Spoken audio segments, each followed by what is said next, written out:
The Millard County Diner in Delta, Utah, sits at the corner of Main and Center Street, and on a Tuesday morning in late March, it smells like burnt coffee and bad news. That particular Tuesday, the bad news had a name: Elias Vance. He was 29 years old, sitting at the counter with a topographic map spread out next to his eggs, and every man in that diner, every sun-leathered, callous-handed farmer in Millard County, was watching him the way you watch a stranger walk toward a cliff. Harlan Pruitt, who'd farmed the same 800 acres of alfalfa for 41 years, leaned across two stools and said it plain. "Son, that land out on Route 257 ain't farmland. Hasn't been since '89. Before that, it was barely farmland. You're not buying a farm, you're buying a headache that'll outlive your savings account." Elias didn't argue. Nay, he folded his map. He paid for his eggs. And then he drove his 1998 Ford F-250 14 miles down a washboard county road to look at 340 acres of the most defeated ground in the Great Basin. What he found wasn't dramatic. That's the thing about truly broken land. It doesn't announce itself. It just sits there, flat and pale and indifferent, like it gave up long before you arrived. The Vance parcel. People in the county still called it the Vance parcel, even though the family hadn't worked it in 30 years. Was a study in agricultural surrender. The topsoil was gone, not depleted, gone. Wind erosion and decades of unprotected fallow had stripped the organic layer down to a pale, powdery crust that the spring rains didn't soak into. The rains ran across it. Underneath that crust sat something worse: hardpan, a calcium-cemented layer of subsoil sitting between 8 and 14 inches down, hard as fired pottery, impermeable to roots, impermeable to water, impermeable to hope, according to every extension agent who'd stuck a probe in it since 1990. Land that the summer sun had baked to concrete. Land that the spring rains ran right off of like a parking lot. Land that the county had surveyed 3 times and quietly moved from the agricultural rolls. Land that had beaten 2 separate families who tried to bring it back. Land that sat in a quiet, wind-scoured heap of nothing while the rest of the county grew hay and sorghum and moved on. The county co-op manager, a careful man named Don Baxter, had pulled Elias aside at the land auction. "I'll say this once because I think you're a serious young man," Don told him. "Nate, we sent an extension agent out there in 2004, PhD from Utah State. He spent 2 days on that ground and wrote 1 sentence in his report. 1 sentence. Want to know what it said?" Elias said he did. It said, "Reclamation is theoretically possible, but economically indefensible." Don Baxter let that sit in the air between them. "Theoretically possible," he repeated. "That's the nicest thing any one official has ever said about that dirt, and even he recommended walking away." Elias Vance bought the parcel for $148,000, which, for 340 acres in Millard County, was about what you'd pay for genuinely worthless land. He drove back out that afternoon alone, past the old irrigation pivot that had rusted into the ground at a 30-degree angle, past the remnants of a fence line that marked where someone had once believed this could work. Then he stopped his truck at the center of the parcel. He got out. He crouched down. He pressed his palm flat against the pale, crusted surface. Then he reached into the bed of his truck and pulled out a soil probe. He pushed it down 8 inches, hit resistance, pushed harder. The hard pan refused him. He pulled out a hammer and drove the probe down by force, extracted a core, and held it in the late afternoon light. He looked at it for a long time. Then he walked back to his truck, started it up, and pulled his chisel plow off the flatbed trailer he'd brought with him. He put that first implement into the ground anyway. Next, if you're the kind of person who respects a story about a farmer taking an impossible bet on dead land, if you want to understand exactly how Elias Vance forced a harvest from ground that a PhD said couldn't support one, subscribe to this channel right now. Hit that button before we go any further, because what comes next is where this story gets worth paying attention to. The crop doesn't lie, and neither does the scale at the grain elevator. Let me tell you about Elias Vance before we go any further. Because people in Delta thought they understood him. They thought he was a romantic, a young man who'd grown up somewhere else. His family had moved to Utah from eastern Kansas when he was 12, and didn't have the local memory of what that land had already done to the people who tried it. They were half right. He hadn't farmed Millard County soil his whole life. but they were wrong about the rest. Elias Vance had spent the previous 4 years doing something that doesn't look like farming, but is, in a serious way, some of the most important farming work there is. He'd been reading, not casually, not YouTube videos. He'd driven to the Utah State University Library and worked backward through the agricultural extension records for Millard County from the present to 1935. He'd found soil survey reports that hadn't been digitized. He'd found a 1941 irrigation district map that showed in pencil where the water table in that specific corner of the county had sat before the drought cycles of the 1950s pulled it down. He'd found a 1938 USDA bulletin on calcium-cemented hardpan formation in the Great Basin, written by a soil scientist named Dr. and Albert Rhodes, who no one had cited in 60 years, and who described, in precise, careful language, exactly how that hardpan layer formed, what it did to water infiltration, and what, theoretically, could be done to break it. The county extension agents who'd looked at the Vance parcel in 2004 had treated the hardpan as a permanent condition, a geological feature, something to be worked around or abandoned. Rhodes, writing in 1938, had treated it as a chemistry problem. The hardpan in the Great Basin, Rhodes explained, was primarily calcium carbonate accumulation, caliche, formed by centuries of water moving through alkaline soil, evaporating, and leaving its mineral load behind. It wasn't rock, it was a chemical deposit, and chemical deposits, given the right intervention, could be disrupted. In the disruption Rhodes described was sulfur. Elemental sulfur, worked into the soil and given time, converts to sulfuric acid through bacterial action. Sulfuric acid reacts with calcium carbonate. The caliche layer doesn't disappear, but it fractures, it opens, it becomes permeable, it becomes something roots can push through. Rhodes had never tested this on commercial corn production. His paper was a soil chemistry observation, not a farming prescription. But Elias Vance had read enough supporting literature by the time he sat in that diner with his topographic map to believe the principle was sound. He'd also done one more thing that nobody in the county knew about. He'd taken 6 soil samples from 6 different spots on the Vance parcel, at 3 different depths. And he'd sent them to a private lab in Salt Lake City for a full chemical analysis. Not the standard county co-op test, a full panel, pH, cation exchange capacity, sodium absorption ratio, calcium to magnesium ratios, organic matter percentage, microbial activity index. The results came back while he was still making his decision about whether to bid at auction. The topsoil was nearly absent. Organic matter sat below 1%. Microbial activity was minimal, but the subsoil, below the hardpan, told a different story. The mineral content was actually rich.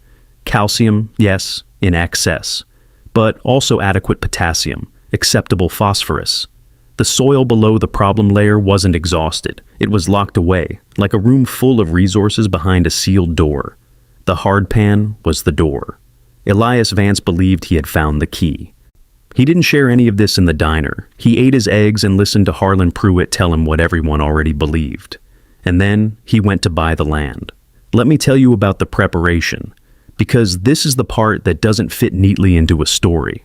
This is the part with no witnesses and no encouragement and no confirmation that any of it would work. The first thing Elias did in April was rent the largest deep tillage ripper he could get his hands on from a dealer in Provo, a 5-shank subsoiler that could punch down to 24 inches. He hitched it behind a borrowed 300 horsepower John Deere 8R that was 2 sizes bigger than anything he'd owned in his life, and he started making passes across the field. The hardpan fought him. Every single pass, the machine shuddered. You could feel the caliche layer resisting, cracking apart in chunks, the whole tractor lurching like it was crossing broken pavement. The noise was wrong, a grinding, popping percussion that you don't hear when you're working good soil. He made 47 passes across those 340 acres, back and forth, the same ground, over and over. His lower back developed a persistent pain, somewhere around day 3 that didn't leave him for months. Nights he slept in the truck, not for romance, for efficiency. The drive back to his rental in Delta was 40 minutes each way, and sleep was already short enough. By the second week of April, the hardpan was fractured across most of the field, not gone, fractured, broken into irregular chunks that had shifted and settled into something less like a sealed floor and more like a cracked ceiling. Still present, still a problem, but no longer an absolute barrier. Then he started on the sulfur. He'd ordered 4 tons of granular elemental sulfur from a supplier in Nevada. It came on a flatbed and sat at the edge of his field in 50-pound bags while he rented a spinner spreader and began working it into the broken surface. The application rate he'd worked out from the roads paper and from conversations with one cooperative extension agent at Utah State, a younger man named Marcus Chen, who was willing to entertain the approach without dismissing it outright, came out to 4 tons spread across the broken ground at roughly 23 pounds per acre. It wasn't cheap. Nothing about this was cheap. After the sulfur, he seeded a cover crop. Not corn, not yet. Winter rye and hairy vetch, drilled in at 15 pounds per acre across the whole parcel. While the rye would hold the fractured soil surface against the spring winds, the vetch would fix nitrogen into a profile that had almost none. Together, they would feed the microbial population that needed to wake up in that soil before any cash crop had a business being planted in it. Then he waited. The neighbors drove past on Route 257. They always drove past on Route 257 because it connected Delta to the smaller communities to the south, and there was no good way around it. Elias would be out in the field, checking soil moisture, pulling samples, walking the rows of emerging rye, and he would hear the pickup trucks slow down. He never looked up. He knew what they were doing. He knew what they were saying. A field full of rye and vetch on ground that hadn't grown anything in 30 years looked, to a practical farming eye, like an expensive mistake dressed up in green. It didn't look like a corn operation. It looked like a man who didn't know what he was doing, spending money to prove it. Harlan Pruitt stopped his truck one afternoon in late May and called across the fence line. "Boy, what exactly are you growing out there?" Elias looked up that time. "Preparation," he said. Harlan sat with that for a moment, then drove on. The rye grew to knee height by early June.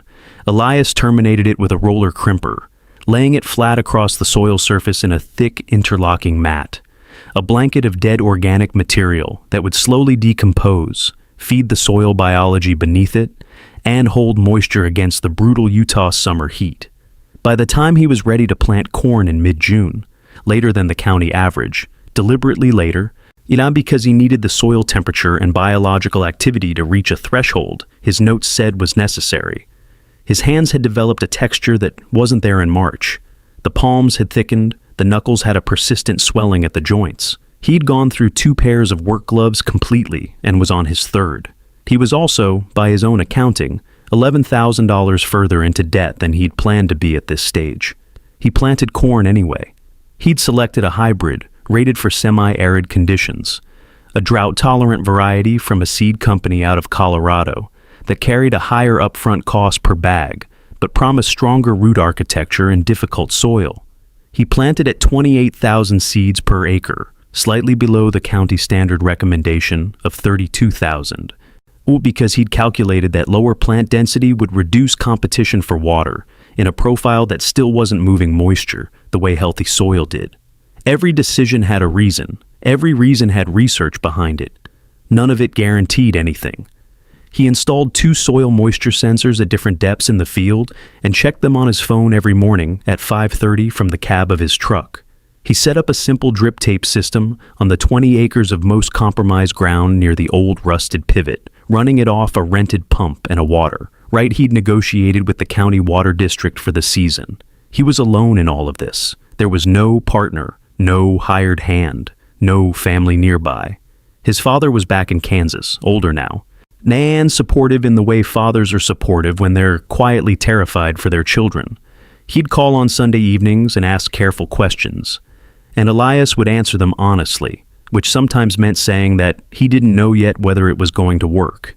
Don Baxter at the co-op, to their credit, never turned him away. He sold Elias his inputs at standard pricing and didn't add any commentary. That was its own kind of respect. But the field itself, in those early weeks after planting, looked like failure. Emergence was uneven. In the sections where the hardpan had fractured cleanest and the sulfur had done the most work, the seedlings came up strong and uniform, rows of pale green threading up through the crimped rye residue with an almost defiant straightness. Es in the sections where the caliche had been more resistant, a low area in the northwest corner, a hard patch near the old fence line. Emergence was sparse, gaps in the rows, missing plants. A 340-acre field with gaps in the rows is not a pretty thing. Elias walked those gaps at dusk in late June, counting missing plants per 100 feet of row, recording everything in a notebook. He calculated the population loss. He assessed whether it was recoverable. In the worst areas, he replanted. Shorter season hybrid, lower expectations. In the better areas, he applied a side dress of nitrogen through a rented applicator in early July, timing it to the rapid growth stage when the plants were demanding the most. And then the heat came.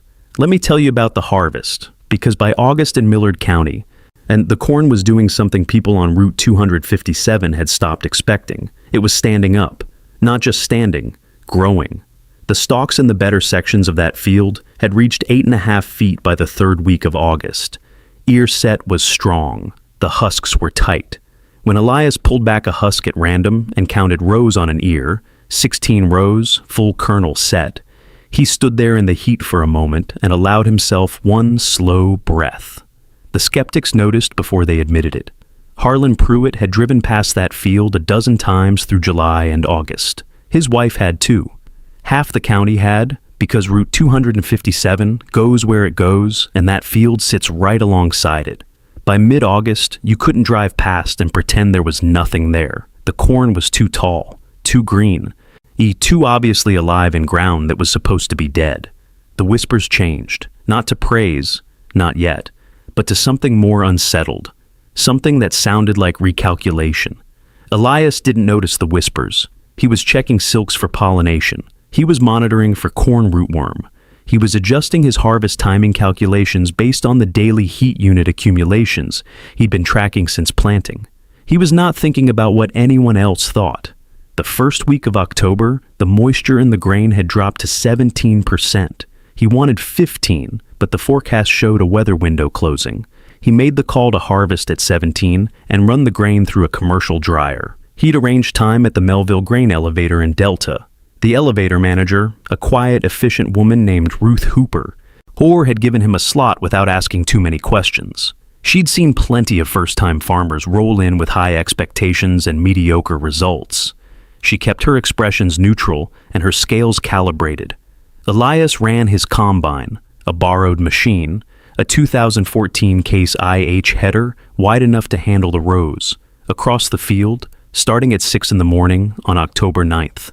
The yield monitor on the combine started reading. In the southwest section, the best ground, where the hard pan had broken cleanest and the cover crop had done the most recovery work, the monitor was reading 187 bushels per acre. He stopped the combine, checked the calibration, ran another pass. 187 bushels per acre. He kept moving. The northwest corner, the troubled section near the old fence line, came in lower. 121 bushels per acre. Still standing. Still a crop. Across the full 340 acres, accounting for the weak sections and the strong ones, the weighted average settled at 159 bushels per acre. The county average for dryland corn in Millard County that year was 94 bushels per acre, on irrigated ground. Elias had exceeded the county's irrigated average. On ground, the county had officially removed from agricultural consideration, with a partial drip system on 20 acres and rainfall on the rest.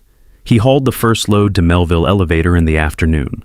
Ruth Hooper ran the truck across the scale. The gross weight registered. She did the calculation. She looked at the ticket. She looked at Elias. She said nothing for a moment. Then she said, "What field is this from?" He told her. She looked at the ticket again. "The old Vance parcel? Out on 257? Yes, ma'am." Ruth Hooper had worked that elevator for 19 years. She had weighed grain from every serious farming operation in Millard County. She understood exactly what the numbers on that ticket represented in the context of that specific piece of ground. She stamped the ticket, handed him his copy. And as he turned to go, she said quietly, almost to herself, "Well, just that. Just well." He hauled 11 more loads over the next 4 days. Harlan Pruitt showed up at the elevator on the third day. Not to congratulate anyone. He was dropping off his own grain, alfalfa seed from his third cutting routine business. He pulled up just as Elias's truck came off the scale. The ticket was visible on the dash. Harlan was close enough to read the yield. He stood next to his own truck for a moment, a long moment. His jaw worked like he was chewing something that didn't have much flavor. Then he walked over. He didn't apologize. Men like Harlan Pruitt don't restructure their entire understanding of the world in a single afternoon. But he put out his hand, and Elias shook it, and Harlan said, "You did something out there. That was enough. Let me tell you about what happened to the village, because the harvest was Elias Vance's vindication. But what came after, that belonged to everyone else. It started small, the way most real things do. The day after Elias hauled his final load to Melville Elevator, Ruth Hooper mentioned the yield numbers to two farmers who came in that afternoon to settle their accounts.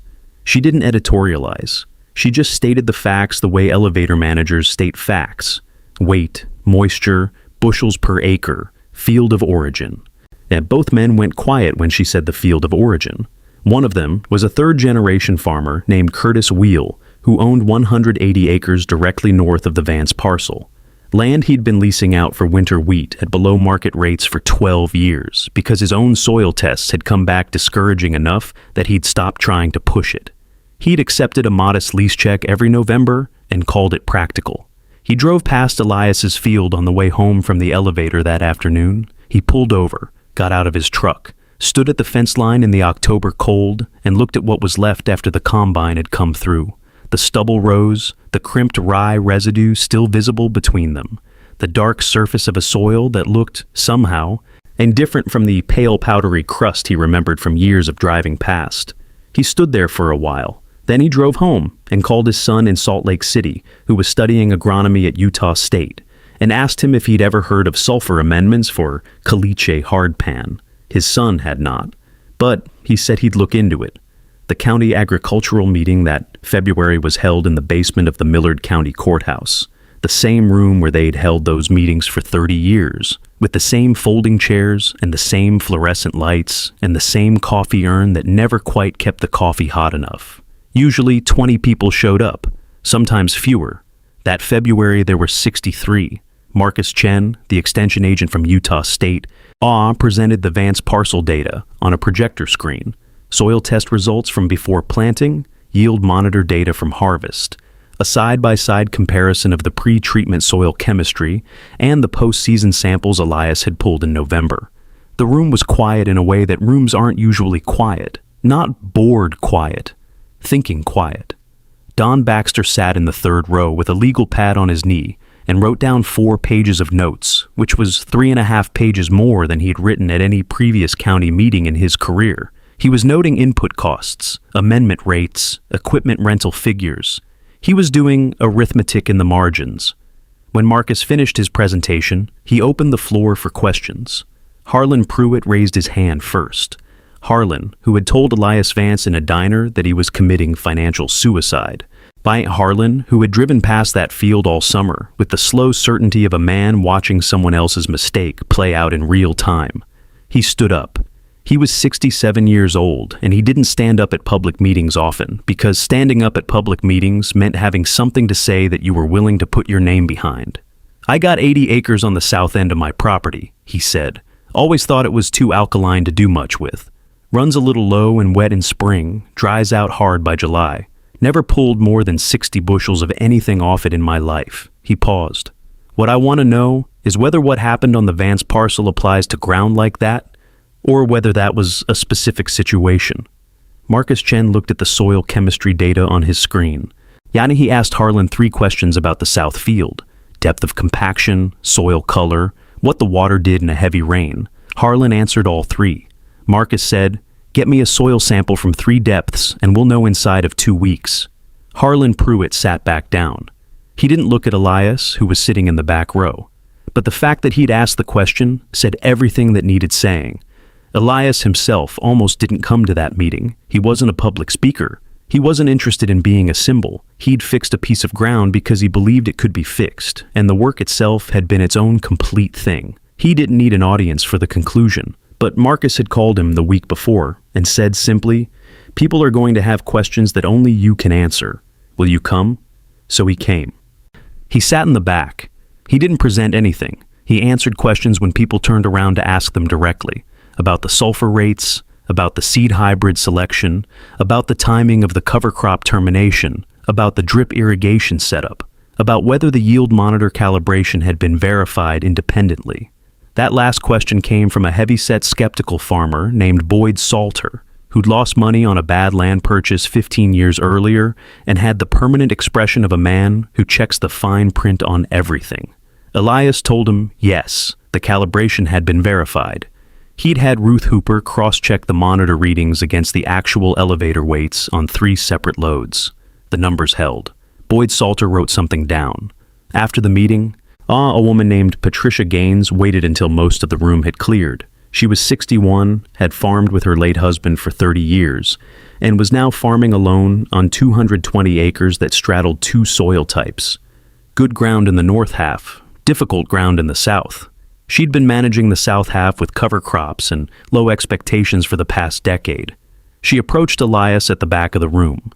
"My husband always said that south ground was a different animal," she said. "He never did figure it out. I haven't either." She looked at him steadily. "You think it's worth running the tests?" Elias said the same thing to her that Marcus Chen had said to Harlan Pruitt. "Get me the soil samples. We'll know what we're dealing with before you spend $1 on anything else." Patricia Gaines nodded once.